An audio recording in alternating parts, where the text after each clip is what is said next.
Chapter 8. No one is safe. My father replied to the Taliban the next day in a letter to the newspaper. "Please don't harm my children," he wrote, "because the God you believe in is the same God they pray to every day. You can take my life, but please don't kill my children." His letter appeared in the paper, along with his full name and address of our school, even though my father had only written his name. Our phone started ringing that night. Friends called to thank my father for speaking up. "You have put the first stone in standing water," one said. "Now many will have the courage to speak up." But not many people did. My father had always been a busy man, participating in mashara, poetry concerts, working late at school, helping neighbours settle disputes. But now, when he left home, I felt like that little 3-year-old I once was. When he would climb down the ladder to school to fix the well, I wondered each night if he would come back. After the letter arrived, my father made a decision.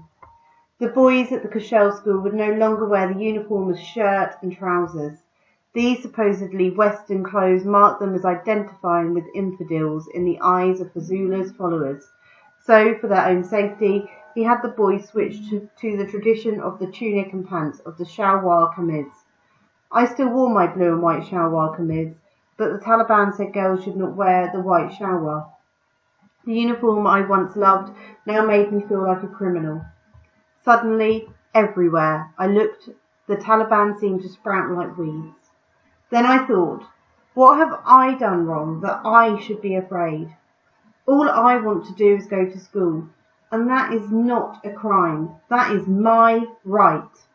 Besides, I was the daughter of Ziauddin Yousafzai, the man who dared to talk back to the Taliban. I would hold my head high, even if my heart was quaking. That fall in October 2007, something happened that gave us hope. Benazir Bhutto, who had been the first female Prime Minister of Pakistan, was returning to run in that year's election. She had been living in exile in the United Kingdom since I was 2 years old, but I had been hearing about her for a year. As a woman, she was a role model for girls like me, and she was the only politician who had the courage to speak out against the terrorists. Our whole family was glued to the TV when her arrival was broadcast. We watched her weep as she stepped onto Pakistani soil for the first time in almost 9 years. My mother was moved by this, but was also afraid for her. She said to the TV, "Did you come for death?" Everyone knew it was dangerous for her to return, but we hoped for her safety. Not long after that, just 2 months later, she was dead. It happened right in front of my eyes as I again watched her on TV.